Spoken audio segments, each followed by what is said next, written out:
Leonardo da Vinci failed more often than he succeeded, yet people still call Leonardo da Vinci the greatest genius in history. What if most of what Leonardo da Vinci imagined never worked in his lifetime? Today, when people hear Leonardo da Vinci, they think of the Mona Lisa's strange smile, the flying machines, and the image of a lonely genius drawing in a dark room. But the real Leonardo da Vinci was much more complicated. Leonardo da Vinci was born in a small hill town, lived in crowded workshops, worked for powerful and dangerous rulers, designed weapons for war, and spent long nights cutting open dead bodies to understand how muscles and bones worked. Leonardo da Vinci was an artist, an engineer, a dreamer, and sometimes a disappointment. He left many projects unfinished. He tried crazy experiments with paint that fell apart. He filled thousands of pages with ideas that almost nobody read for hundreds of years. In this story, you will see how a boy from a tiny village called Vinci became one of the most famous names on Earth. Stay with this story until the end, because the last part may change how you see every painting, every airplane, and even your own ideas. And if you keep watching all the way, you'll also hear how one of Leonardo da Vinci's notebooks was once almost used as simple scrap paper, and how that accident nearly erased a piece of his genius forever. Leonardo da Vinci was born in 1452 in the little town of Vinci in Italy. At that time, Italy was not a single country. It was a patchwork of city-states, places like Florence, Milan, and Venice, each with its own rulers, armies, and ambitions. Leonardo da Vinci was born out of wedlock. That means Leonardo da Vinci's parents were not married when he was born. His father was a notary, a kind of legal writer and lawyer. His mother was a local peasant woman. Because of this, Leonardo da Vinci could not easily become a lawyer like his father. Many doors in the regular world were closed to him, but the door to another world was wide open, the world of drawing. As a child, Leonardo da Vinci loved to watch the world around him. He watched water swirling in rivers. He studied birds as they flew. He traced the shapes of plants and rocks.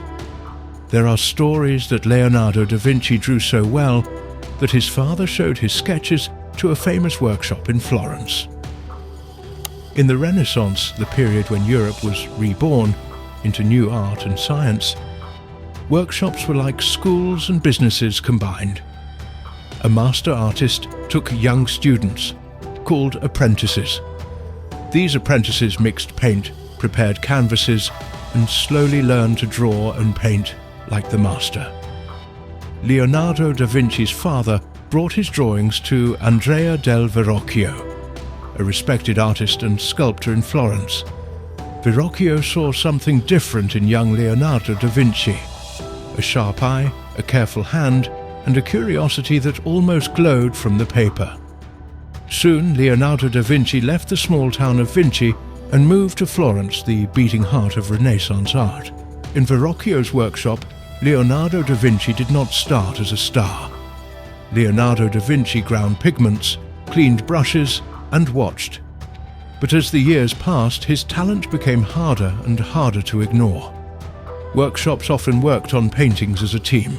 The master might sketch the main scene, and the apprentices would paint parts like backgrounds, clothes, or faces of minor characters. There is a famous story about one of these paintings, called the Baptism of Christ. According to the story, Verrocchio let Leonardo da Vinci paint one of the angels in the picture. When the painting was finished, the angel painted by Leonardo da Vinci was so soft, so alive, that it made the rest of the painting look flat and stiff. Some people later claimed that Verrocchio was so impressed or shocked that he never wanted to paint again.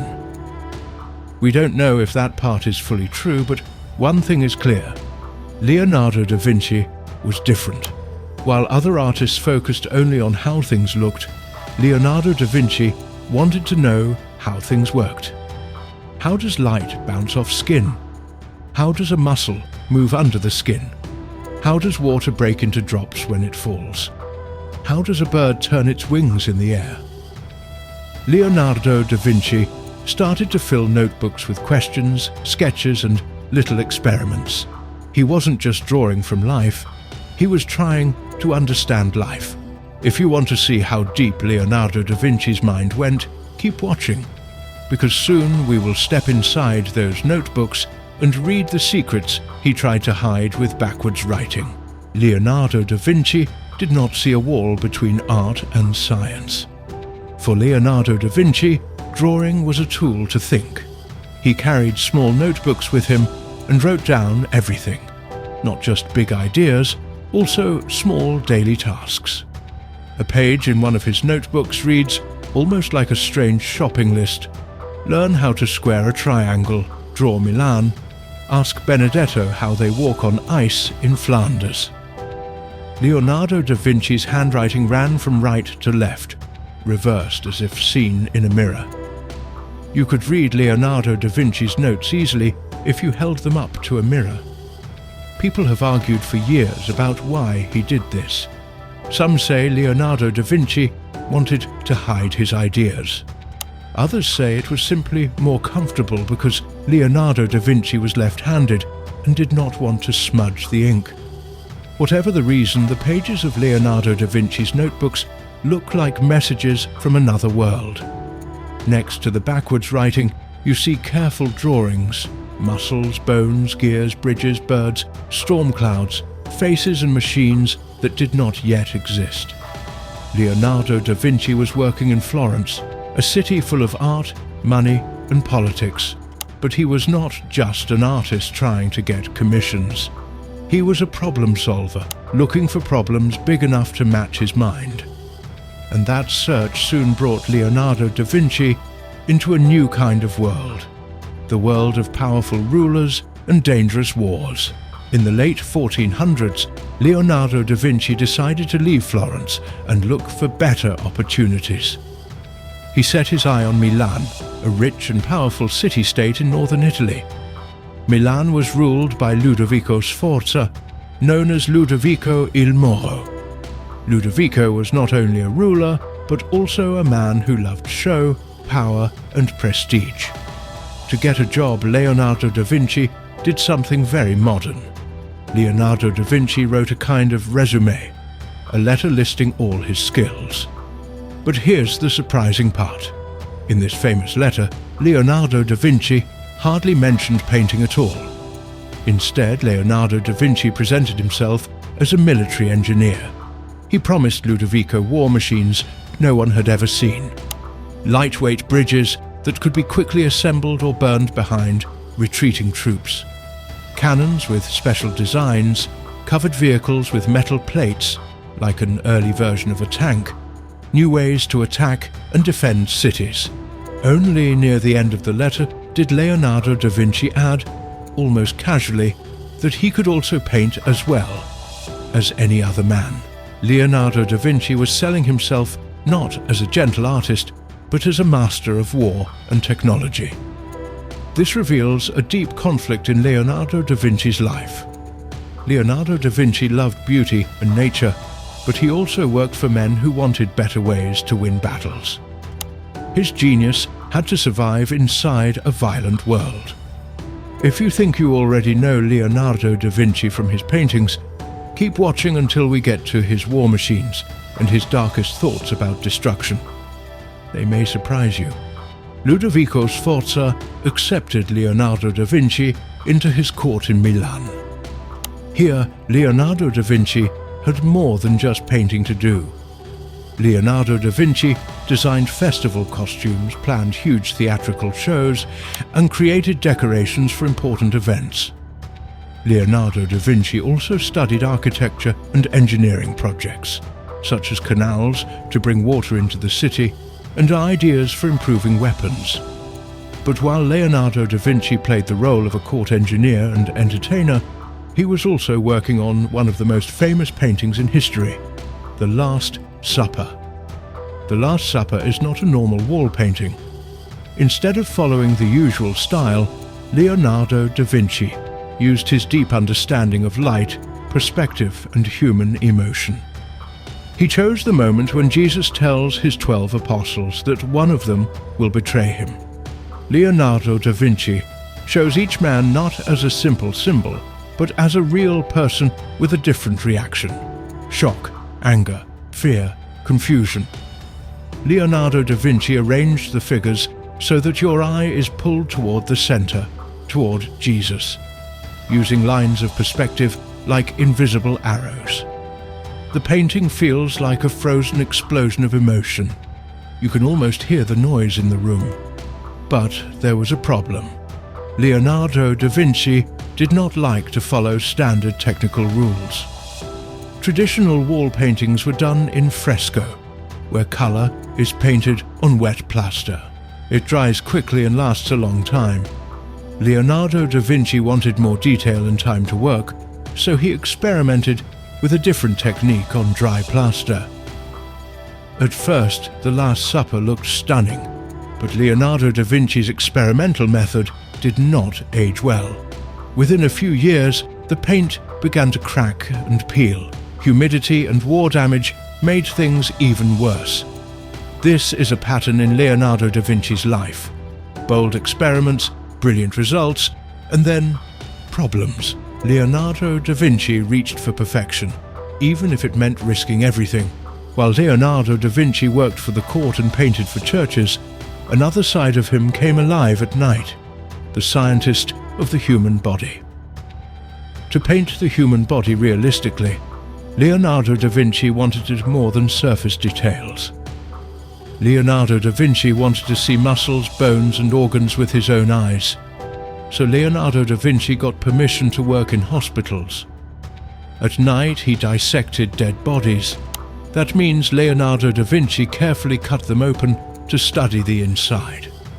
At that time, this was shocking and uncomfortable work. Many people thought it was disrespectful or even dangerous for the soul. But Leonardo da Vinci believed that to understand the work of nature was to respect it. His drawings of the human body are incredibly detailed.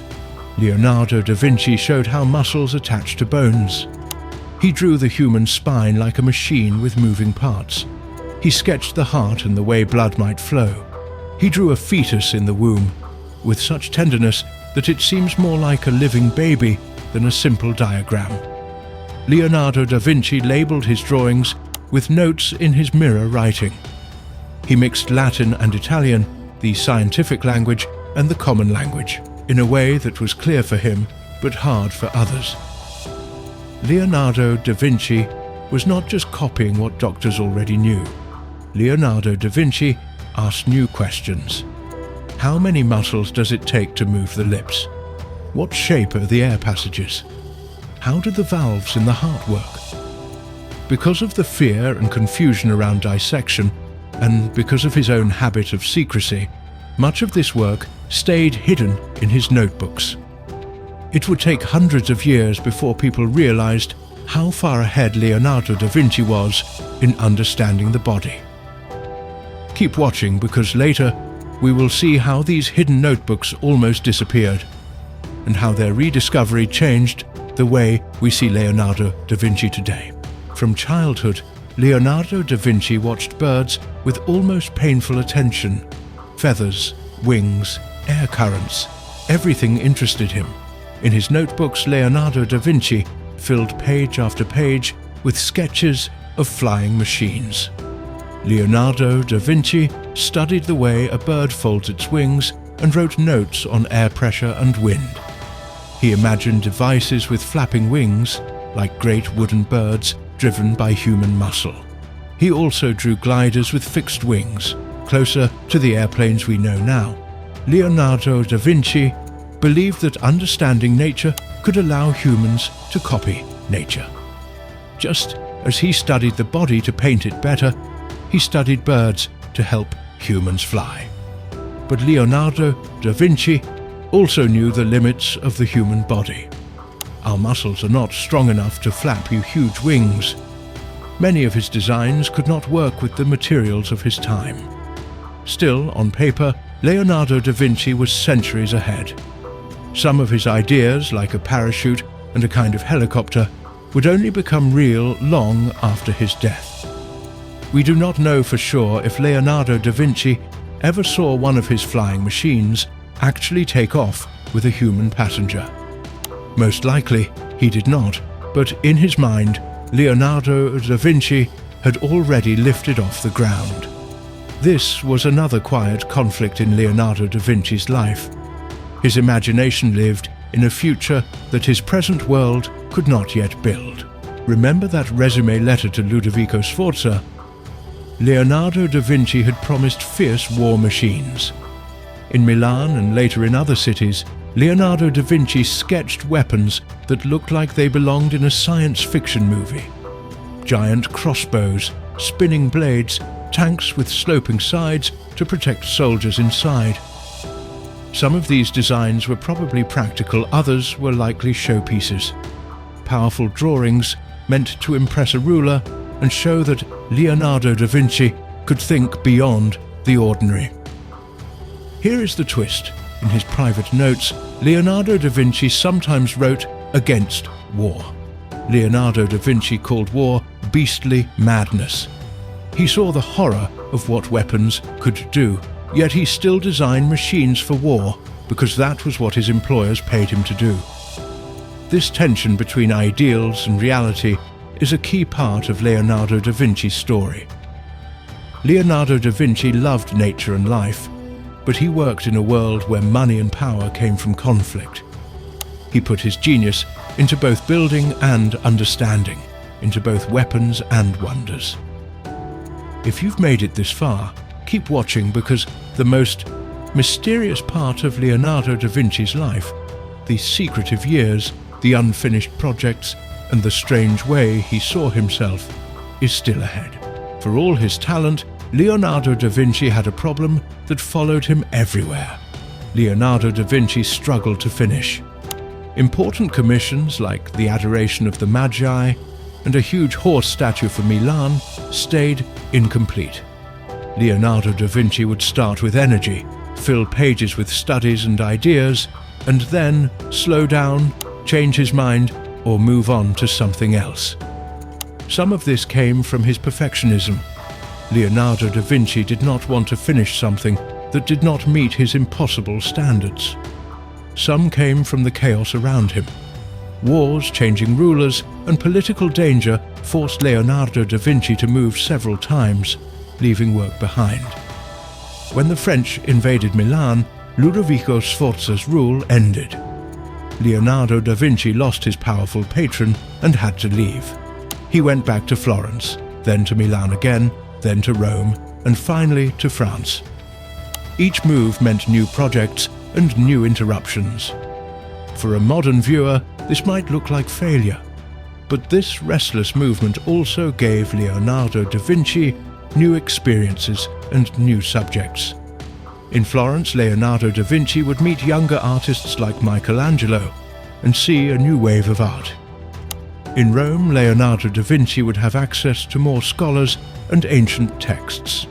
In France, Leonardo da Vinci would find perhaps the calmest, most honored years of his life.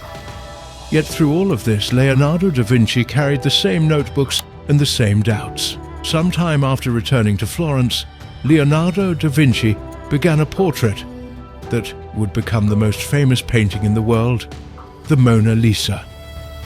The woman in the painting is believed to be Lisa Gherardini, the wife of a Florentine merchant. But the painting you see today in the Louvre Museum is not just a simple portrait of a merchant's wife. The Mona Lisa is the result of Leonardo da Vinci's lifelong obsession with light, form, and emotion. Leonardo da Vinci used a technique called sfumato, which means soft or smoky. Instead of hard lines, Leonardo da Vinci layered many thin glazes of paint, so edges blur and shadows melt gently into light. The result is skin that seems to glow from within, and a face that looks alive, not flat. The famous smile has puzzled people for centuries. It is not a big, clear smile. It is a tiny, shifting expression. Look at the mouth alone and it seems to smile. Look at the eyes alone and the expression feels more serious. Leonardo da Vinci used his deep understanding of how the human eye sees contrast to create this illusion. Leonardo da Vinci kept the painting with him for years. He took the Mona Lisa when he moved to France. This suggests that Leonardo da Vinci did not see the painting as just a job for a client. The Mona Lisa was part of his own search, something he was never finished working on. In a way, the Mona Lisa is Leonardo da Vinci's face turned toward us, calm and mysterious on the surface, with countless layers of thought and feeling underneath. For all the fame of the Mona Lisa and the Last Supper, perhaps the most important part of Leonardo da Vinci's legacy lies not on walls, but on paper. Throughout his life, Leonardo da Vinci filled thousands of pages with notes and drawings. He wrote about everything: art, anatomy, optics, the science of light, water flow, machines, geometry, music, and even jokes and personal worries. But Leonardo da Vinci never organized these pages into proper books. The notebooks were loose, private, and sometimes messy. After Leonardo da Vinci died in 1519, these pages passed from hand to hand. Some were lost, some were cut up, others slept on shelves for centuries. At one point, a thick notebook of Leonardo da Vinci's drawings, what we now call a codex, was almost used as wrapping paper in a bookshop, simply because people did not understand its value. Today, that same set of pages is priceless. Only a part of Leonardo da Vinci's writing has survived. Historians estimate that we have maybe half of what he wrote, and maybe much less. Even so, these surviving notebooks show a mind constantly moving forward, asking why, how, what if? In one note, Leonardo da Vinci complains about himself. He writes that he has offended God and mankind because my work did not reach the quality it should have. This line from Leonardo da Vinci is powerful. The man many call the greatest genius in history felt that he had failed. This is the emotional heart of Leonardo da Vinci's story. From the inside, he did not feel like a legend. He felt like a man who had not done enough.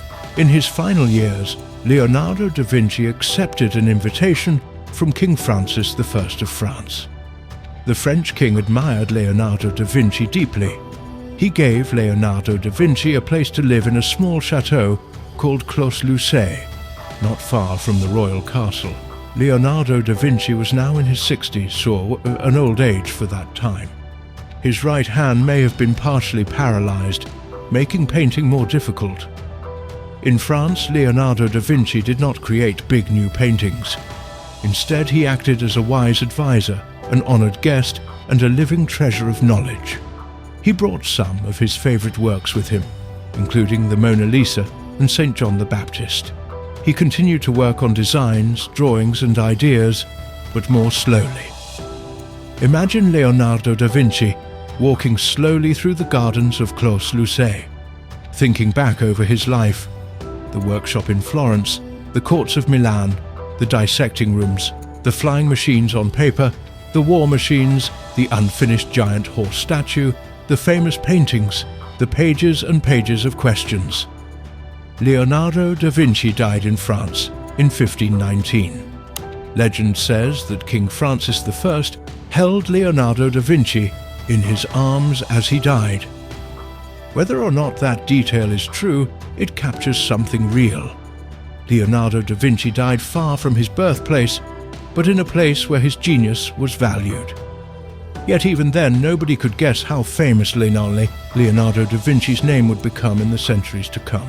So why does Leonardo da Vinci still matter today? It is not just because Leonardo da Vinci painted the Mona Lisa. It is not just because Leonardo da Vinci drew early versions of airplanes and tanks. It is because of the way Leonardo da Vinci thought. Leonardo da Vinci did not separate art from science or imagination from careful observation. For Leonardo da Vinci, a painting was not just about beauty. It was also about how light works, how the eye sees, and how the body moves. A machine was not just metal and gears, it was an idea about nature, movement, and human power.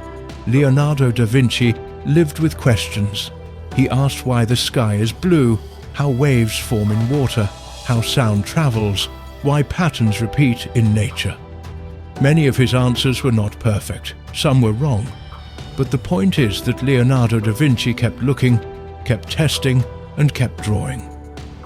In a world where we often feel pressure to specialize in one thing, Leonardo da Vinci reminds us that it is possible and powerful to connect many fields, to draw and do math, to love both art and engineering, to look at a bird and see not only beauty, but also a new kind of machine.